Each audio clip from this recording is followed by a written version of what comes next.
మాట్లాడదాం. సాంబశివరావు, ఏంటి రెండు టాక్స్ వినిపిస్తూ ఉన్నాయి. ఒకటి కేసినేని నాని రీ ఎంట్రీ అని చెప్పి, లేదు ఆయన మాటల్ని వక్రీకరించారు అని చెప్పి ఆయన వర్గం ఆయన అనుచరులు చెప్తున్న పరిస్థితి. ఏంటి క్లారిటీ ఏమైనా ఇవ్వగలుగుతారా సాంబశివరావు? ఎటువంటి టాక్ వినిపిస్తోంది విజయవాడలో? శంకర్, మనం చూసుకున్నట్లయితే గనక ఏదైతే విజయవాడ రాజకీయాలు మనం చూసుకున్నట్లయితే ఎప్పుడు కూడా విభిన్నంగా ఉంటాయి. మనం ఈ విభిన్న రీతిలో ఉన్నటువంటి అంటే మనం చూసుకున్నట్లయితే కనుక గతంలో లగడపాటి చూసుకున్నట్లయితే కనుక గతంలో ఆయన పోటీ చేసినటువంటి స్థానాలు ఆయన విజయవాడ నుంచి పోటీ చేశారు. పోటీ చేసిన తర్వాత తనంతట తానే రాజకీయ సన్యాసం తీసుకోవాల్సినటువంటి పరిస్థితి. తర్వాత క్రమంలో వచ్చినటువంటి ఆయన ఇప్పుడు కేసినేని నాని.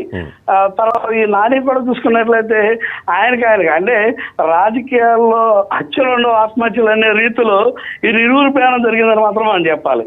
ఎందుకంటే వారికి వారే పార్టీలు వీడడం రాజకీయాల నుంచి శాశ్వతంగా వెళ్ళిపోయినటువంటి పరిస్థితి ఇక్కడ మనం చూస్తున్నాం. ప్రస్తుతం ఒకే కుటుంబానికి చెందినటువంటి ఇద్దరు అన్నదమ్ములు కూడా పోటీ పడడం కూడా ఇక్కడే చూసినటువంటి పరిస్థితి. మనం చూసుకున్నట్లయితే కనుక అపోజిషన్ లో నుంచి ప్రతిపక్షం నుంచి అధికార పక్షంలోకి రావడం, ప్రతిపక్షంలోనే ఉన్నటువంటి తమ్ముడు అధికార పక్షం మీద పోటీ చేయడం, అంటే రెండు కూడా మనం చూసుకుని ఇక్కడ మరలా ఆయన ఓటం పాలవడం, తదనంతర క్రమంలో ఆయన రాజీనామా చేయడం. అంటే ఈ యాంగిల్లో మనం ఎటు చూసుకున్నా కూడా విజయవాడ రాజకీయం అనేది కూడా ఎప్పుడు విభిన్నంగా ఉన్నటువంటి పరిస్థితి. కానీ పదవి మాత్రం ఒకే కుటుంబంలో ఉన్నటువంటి పరిస్థితి మనం ప్రస్తుతం కూడా గమనించాల్సినటువంటి పరిస్థితి. గతంలో సాంబశివరావు, మీకు తెలియంది కాదు, బుద్ధా వెంకన్నకి కేసినేని నానికి మధ్య జరిగిన dialogue war, social media war ఏ రకంగా జరిగింది చూసాం కదా.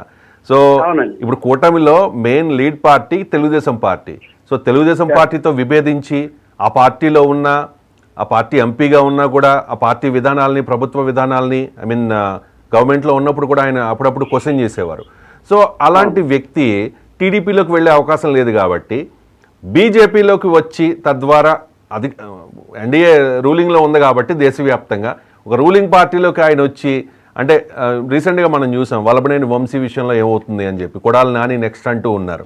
ఇటువంటి నేపథ్యంలో గత ప్రభుత్వ హయాంలో జగన్మోహన్ రెడ్డిని చూసుకుని చూసుకుని అధికారాన్ని చూసుకుని రెచ్చిపోయి అప్పుడు కూటమి అభ్యర్థుల్ని, కూటమి నాయకుల్ని ఇబ్బంది పెట్టిన వాళ్ళకి రివెంజ్ తప్పదు, వాళ్ళకి రీసౌండ్ తప్పదు అని వార్తలు వస్తున్న నేపథ్యంలో రెడ్ బుక్ ఓపెన్ అయింది, వంశీతోనే స్టార్ట్ అయింది అని చెప్పి తెలుగుదేశం పార్టీ నాయకులు చెప్తున్న నేపథ్యంలో ఈ నాని కూటమిలోకి వచ్చే అవకాశాలని వచ్చే ప్రయత్నాన్ని ఖచ్చితంగా తెలుగుదేశం పార్టీ అపోజ్ చేస్తుంది, అడ్డుకుంటుంది కూడా. బుద్ధా వెంకన్న లాంటి వాళ్ళు అయితే ఖచ్చితంగా అడ్డుకునే ప్రయత్నం చేస్తారు. టీడీపీలో ఎటువంటి టాక్ వినిపిస్తోంది దీనికి సంబంధించి విజయవాడలో? విజయవాడలో ఎట్టి పరిస్థితుల్లో కూడా ఈయన గతంలో అంటే మనం చూసుకున్నట్లయితే వంశీ టీడీపీ నుంచి వైసీపీలోకి వెళ్ళిపోయి వైసీపీ క్యాడర్ నుంచి టీడీపీ వాళ్ళని ఇబ్బంది పెట్టినటువంటి పరిస్థితి మనం గమనించాం. కానీ నాని అలా చేయాల చివరి దాకా కూడా వేచి చూసినటువంటి పరిస్థితి. టీడీపీ క్యాడర్ని అటు వైసీపీ వాళ్ళ సమన్వయంతో చూసుకుంటూ పోయి ఎక్కడ కూడా అంటే ఇప్పుడు మనం చూసుకున్నట్లయితే టీడీపీకి సంబంధించి ఆయన ఎంపీగానే ఉన్నాడు తప్ప వైసీపీ ఎంపీగా లేడు ఆయన. ఆ క్రమంలో చివరికి ఎండింగ్ వరకు ఆ క్రమంలో మనం చూసుకున్నట్లయితే కనుక ఇప్పుడు ఏదన్నా అతను చేసిన కానీ మైలవరం వెళ్ళి అక్కడ వసంత కృష్ణ ప్రసాద్ అప్పుడు వైసీపీ ఎమ్మెల్యే ఆయనతో పాటు ఆయన కొన్ని కార్యక్రమాల్లో, అభివృద్ధి కార్యక్రమాల్లో పార్టిసిపేట్ చేయడం అప్పట్లో పెద్ద సెన్సేషన్ అయింది, మీకు గుర్తుండే ఉంటది. అవును, అంటే మనం ఆ వసంత కృష్ణప్రసాద్ విషయంలో అక్కడ చేయడం. ఇప్పుడు వసంత కృష్ణప్రసాద్ ఎక్కడ ఉన్నాడు అంటే టీడీపీలో ఉన్నారు. ఇప్పుడు మనం చూసుకోండి, ఇక్కడ టీడీపీలో మనం ఆయన వసంత కృష్ణప్రసాద్ ని టీడీపీలో చూసినట్లయితే కనుక అప్పుడు ఆయన టీడీపీలో ఉన్నటువంటి కేసునని ఈ రోజున వైసీపీకి వెళ్ళి ఓడిపోవడం జరిగింది. కాబట్టి అక్కడ అక్రమాలు గనక ఏమన్నా ఉన్నా బహుశా అవి రెడ్ బుక్ లో అయితే ఉండకపోవచ్చు, ఎందుకంటే ఆయన అప్పుడు టీడీపీ ఎంపీ కాబట్టి.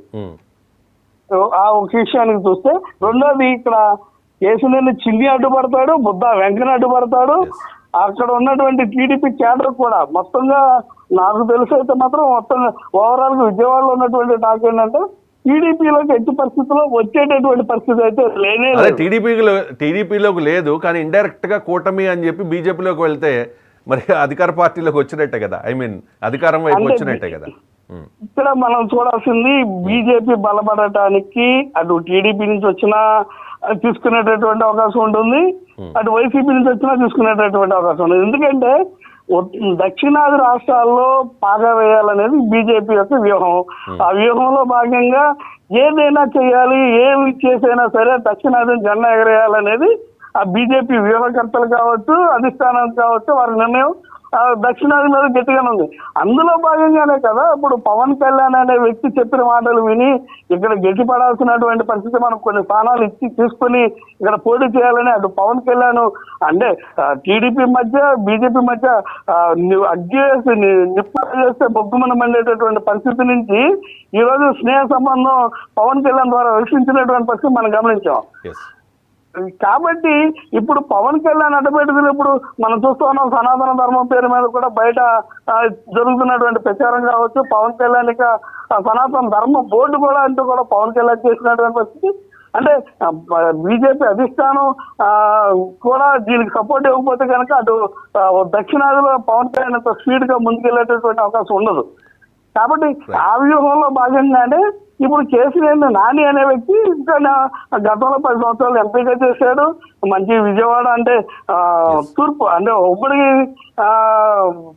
ఉమ్మడి కృష్ణా జిల్లాలో పశ్చిమ భాగం మొత్తం కూడా అది నిర్ణయం కావచ్చు, తిరువురు కావచ్చు, మైలవరం, అదేవిధంగా జగపేట ఏరియాలో మంచి గ్రిప్పున్న వ్యక్తి, అదేవిధంగా సిటీలో కూడా మంచి పేరు ఉన్నటువంటి వ్యక్తి గతంలో రెండోసారి గెలిచినటువంటి పరిస్థితి కూడా ఉంది.